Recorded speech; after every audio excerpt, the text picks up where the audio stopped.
esa maqueta de hormigón, por ejemplo. ¿Qué onda? Podría estar, ¿o no?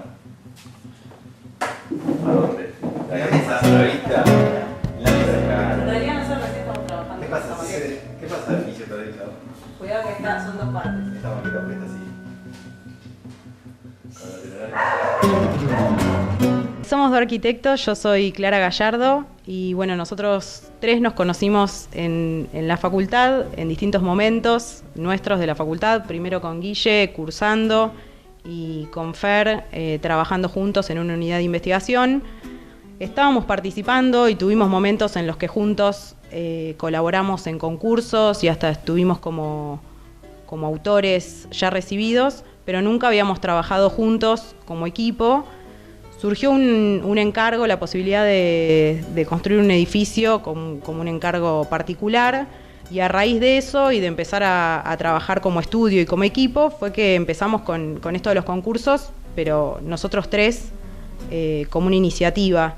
Y fue así que empezamos a buscar y arrancamos uno que tenía que ver con una escuela de música en San Juan y nos fue bien, sacamos una mención y a partir de ahí eso se fue convirtiendo como una lógica de trabajo nuestra, habiéndonos obras, habiéndonos otro tipo de encargos, siempre el concurso, por momentos más asiduamente y hubo momentos en los que por ahí fue menor, pero siempre el concurso pasó a ser una especie de lógica de trabajo del estudio.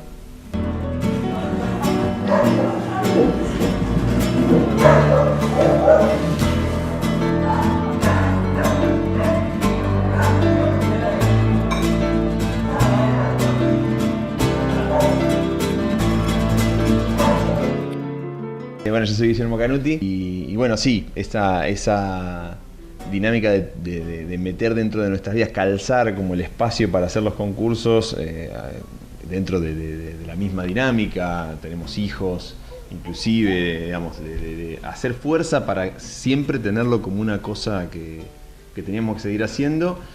Nos hizo aprender muchísimo, nos hizo mantener ayornada de todo un montón de temáticas que ya después de la facultad no las volvés a ver. Yo comentaba esto de que en la facultad se ven solo 18 trabajos, que es algo que comentaba también un docente importante de la facultad. Y así hemos trabajado también con otros equipos y han sido experiencias interesantísimas. Museos, oficinas, centros médicos, lo que fuere.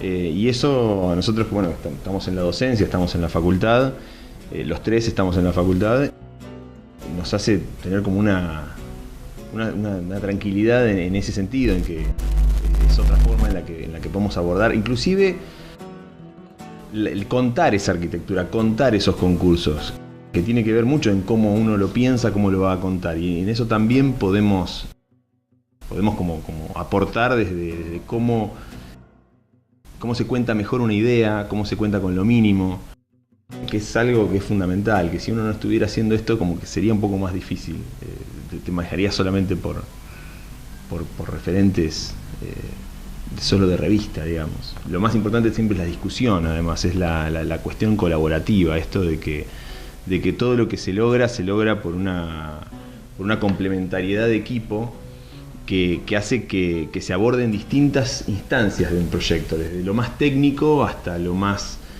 delirante, por decirlo de una manera, esa soltura que hace falta para que una idea sea muy buena, sea impactante. Y creo que, bueno, de alguna manera, entre los tres como que intentamos como complementarnos en ese sentido. Así hemos trabajado también con otros equipos y han sido experiencias interesantísimas. Otros equipos, otros estudios, otras personas, hasta inclusive de los colaboradores hemos aprendido muchísimo.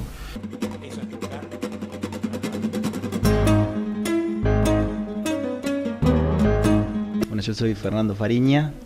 Me parecía interesante rescatar que para nosotros esta dinámica de la práctica del desarrollo de concursos, hay como dos aspectos importantes que nos aportó y que tal vez de otra manera no hubiéramos llegado a profundizar. Una es digamos, la formación, ¿no? La formación permanente, tomar como un desafío constante de investigar escalas, programas, problemas diferentes, que como decía Guille, obviamente son una constante transferencia a las discusiones o a los desafíos, digamos, como docente, ¿no? De alguna manera nos ponen en un lugar de estudiantes constantes. Parece sumamente enriquecedor. Además de que, bueno, es lo que nos apasiona y nos resulta divertido de la profesión. Por ese lado tiene un costado muy necesario en cuanto a la formación.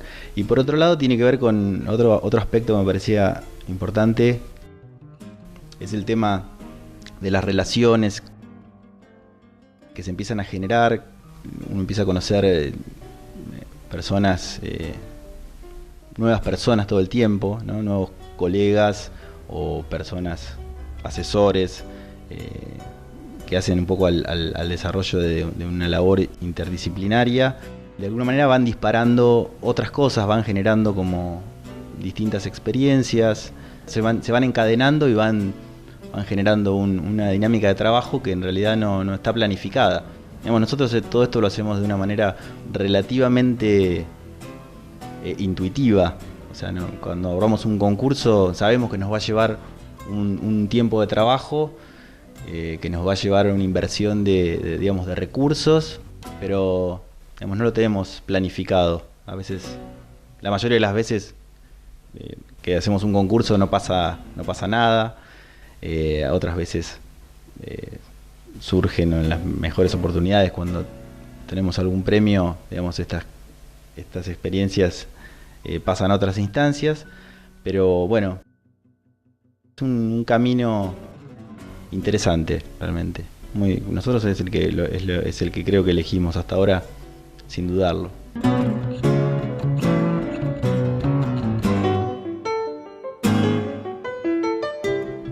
Bueno, en relación a esto que decía Fer, de que uno se vincula con otra gente, con estudios, con asesores, se abren distintas posibilidades, es que también en un momento, nosotros hace prácticamente 9-10 años que estamos haciendo concursos, que empezamos con ese primero, y es que hace 3 años arrancamos con la idea de poder asociarnos o participar y hacer algún concurso con otro estudio o con personas específicas.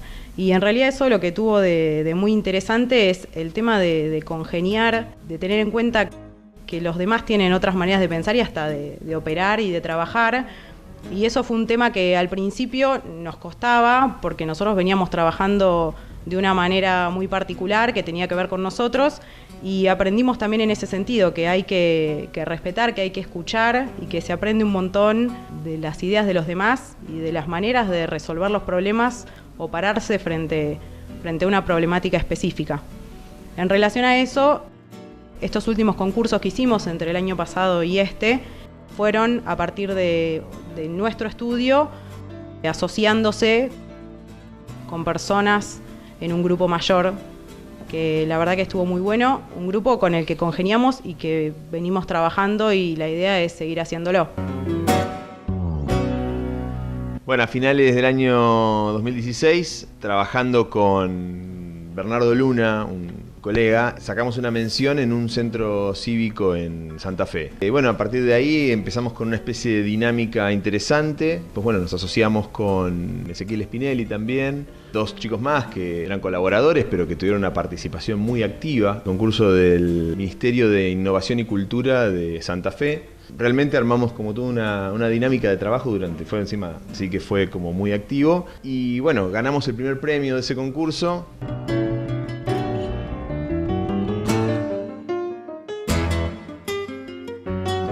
Poco también tiene que ver con la presidenta del Colegio de Arquitectos de allá, es concursera, una cosa que es fundamental, que le da mucho espacio a los concursos, y se nota también en la producción arquitectónica que tienen, una buena calidad. Este concurso, también llevado adelante por el Ministerio de Infraestructura, y la ministra de Cultura, la persona que después descubrimos que era fundamental para que el edificio fuera lo que fue. Ganamos el concurso del Ministerio de Cultura e Innovación de la provincia de Santa Fe. El concurso requería las nuevas oficinas en el predio en donde ya había una preexistencia, que era la Casa de los Gobernadores, una casa palacete, que había sido siempre la Casa de la Cultura, un lugar en donde tenía mucha historia dentro de la provincia de Santa Fe. El punto más importante era armar toda una gran cantidad de oficinas, pero que después nos enteramos, la misma ministra de Cultura fue la que pidió que además de las oficinas tuviera una sala sinfónica justamente para la orquesta sinfónica, con salas de ensayos, con lugares para toda esta gente que en realidad no tenía un lugar en la provincia. Y eso inclusive a los organizadores les generó un incremento del programa para meter en ese mismo terreno.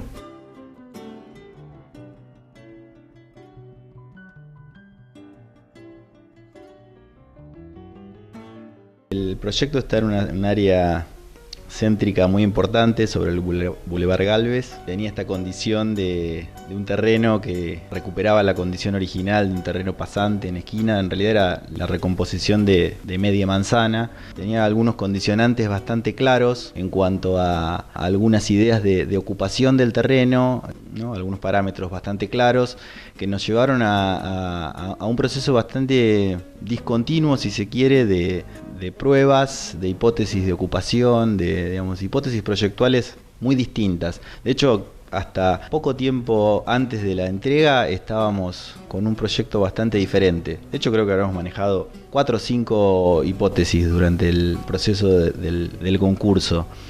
Todas tenían de alguna manera las mismas, tenía como los mismos objetivos. Nosotros pensábamos en una situación de un edificio realmente público, con una impronta abierta, culturalmente abierta hacia distintas expresiones artísticas. Lo que nos parecía interesante del concurso era ir un poco por fuera de las bases, por fuera del pedido estricto específico del programa, o sea, de lo que tenía que ver con el uso administrativo, e incluso con el uso que comentaba Guille de la sala sinfónica, ¿no? El eje del proyecto siempre iba un poco por fuera de eso, iba más hacia los espacios públicos, lo que no aparecía en las bases.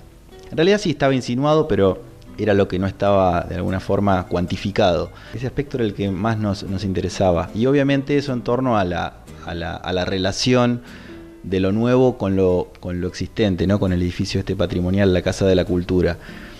Y de alguna manera eso nos fue llevando como a distintas hipótesis que tenían que ver con el uso de la planta baja, con la recuperación de los jardines originales de la casa, ahora obviamente resignificados a través de una lógica programática pública.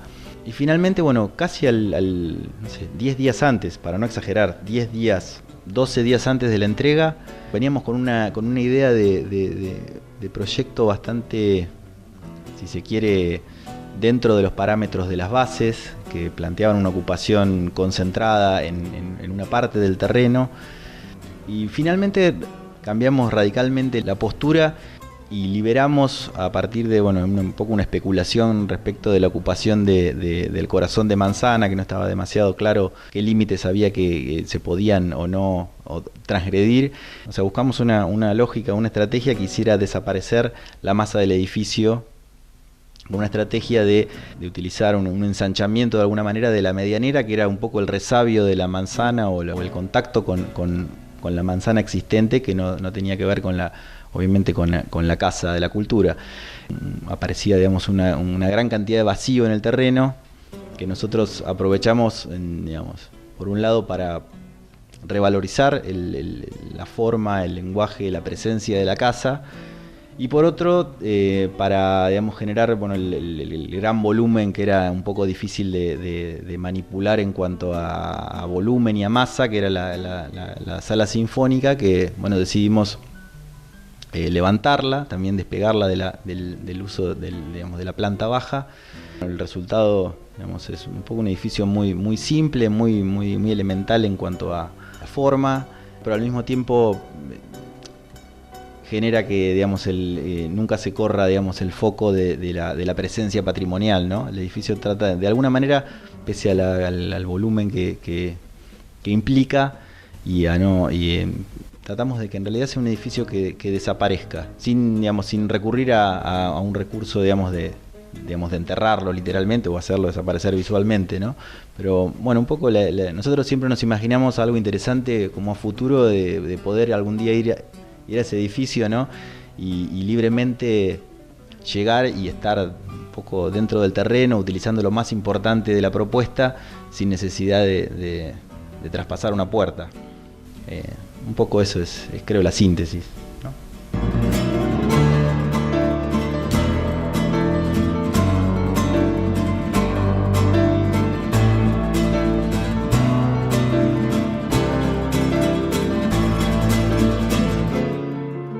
Bueno, retomando lo que decía un poco Fer, la idea siempre fue poner en valor esta preexistencia de la Casa de la Cultura, un edificio de valor patrimonial de principios del siglo XX. Estuvimos asesorados por Lucas de Lorenzi en Patrimonio con todas esas cuestiones y la idea era esa, la de ponerlo en valor a partir de mantener ese vacío y que el edificio fuera el que tenía la pisada fuerte sobre ese terreno, el recuperar los jardines originales que eran parte de la historia de ese edificio. Y con respecto a la imagen, con respecto a la posición y la ubicación de la masa construida que nosotros proponíamos y que tenía que ver con la ampliación y con el nuevo edificio, la idea fue, al generar ese vacío, trabajarlo como una especie de telón de fondo que contenía ese espacio, pero a la vez tenía una imagen muy austera, muy neutra y no competía con toda la imagen y todo el lenguaje de este edificio. Ciertas lógicas fueron las de tratar de buscar líneas que tuvieran que ver con líneas importantes que mandaran el edificio, y es por eso que esa pieza de la que hablaba Fer, que toma la medianera desde la avenida Galvez hasta la calle trasera, la Castellanos, enraza su altura con la de la casa. Pero después la geometría y la imagen es completamente neutra y busca eso, trabajar de nuevo marco y de telón de fondo a esa preexistencia. Y lo mismo porque no era solo la casa, sino también la vegetación, los árboles, había todo un arbolado añoso que había que mantener y que nosotros queríamos preservar, y parte de eso también, de la ubicación y de la idea de tratar de tomar los laterales y no acercarse tanto a la casa, fue para proteger también ese contexto, ese clima original que tenía la casa.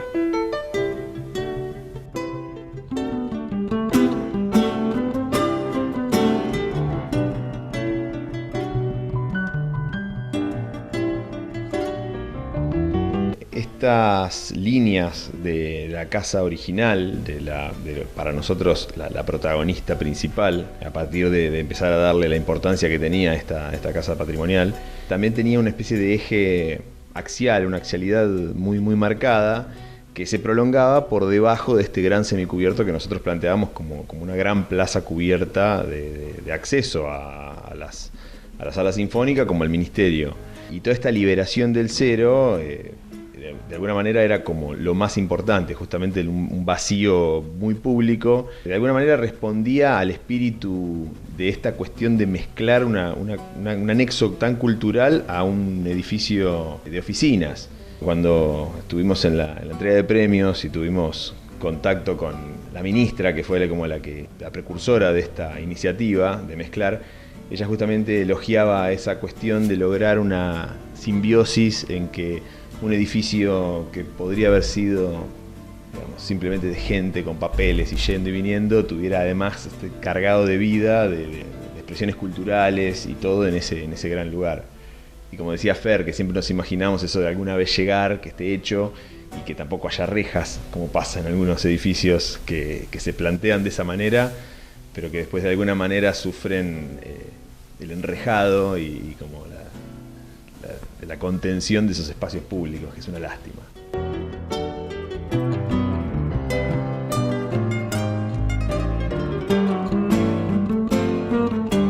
Surgió el tema de los espacios públicos, básicamente, y la seguridad. Concretamente, el tema de la reja. Tenemos distintas opiniones.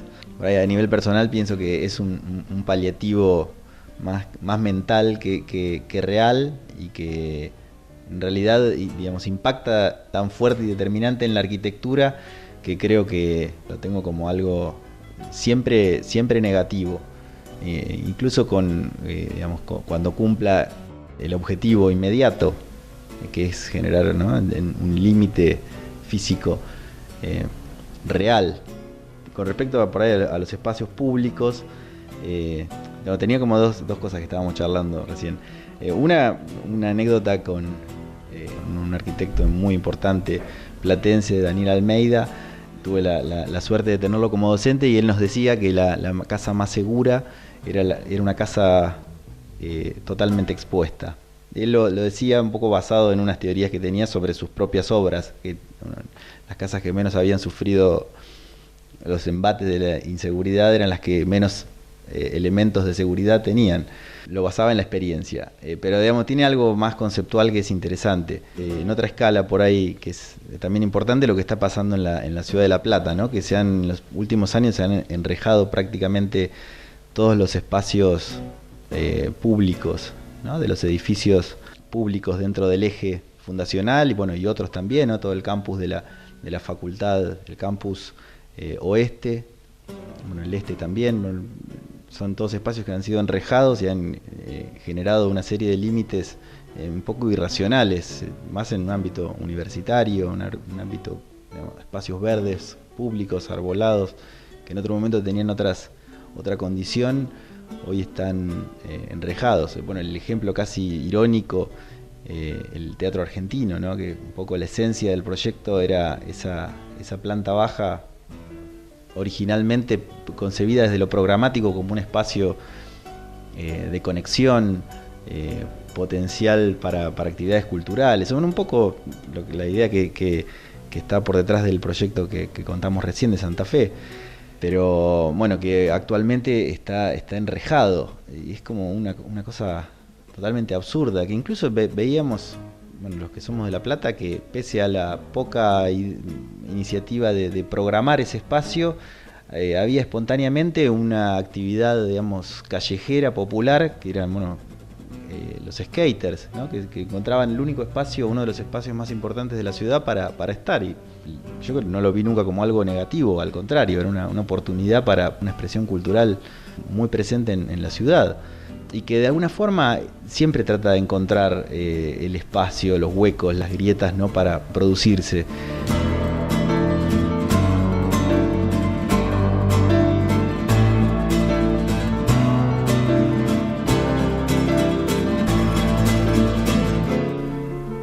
Bueno, continuando un poco con este tema del espacio público libre, que pueda ser usado por la gente de la ciudad, que sea recorrible, nosotros habíamos imaginado ese espacio, aunque en las bases se planteaba todo un programa que tenía que ver con el uso cultural y público. Nosotros, al generar este cero y esta recuperación de la continuidad de esa planta baja desde la avenida hasta la calle de atrás, siempre imaginamos un espacio multiprogramático que tenía diferentes cuestiones, desde accesos a distintos puntos del programa específico, pero que también tenían que ver con la recreación, el ocio y lo cultural, como ser bibliotecas, espacios de posible exposición, de usos múltiples, etcétera, etcétera. También las expansiones de estos programas, de los programas interiores, ese gran semicubierto en el que se podrían dar desde también exposiciones al aire libre, eventos varios, una obra de teatro, un concierto, y también toda esta cuestión del arbolado y de tomarlo como un pedacito de ciudad, una plaza en ese espacio, con equipamiento, con reservorios de agua de lluvia, otorgándole también está la cuestión del clima en Santa Fe, que en verano es bastante fuerte el tema del calor, entonces la cuestión está del agua y de los árboles, dotando ese espacio de frescura. En definitiva, que se use, que se pueda vivir peatonalmente, recorrerlo y poder usarlo en cualquier momento del año, del día, y que tenga vida, que sea un espacio vivo.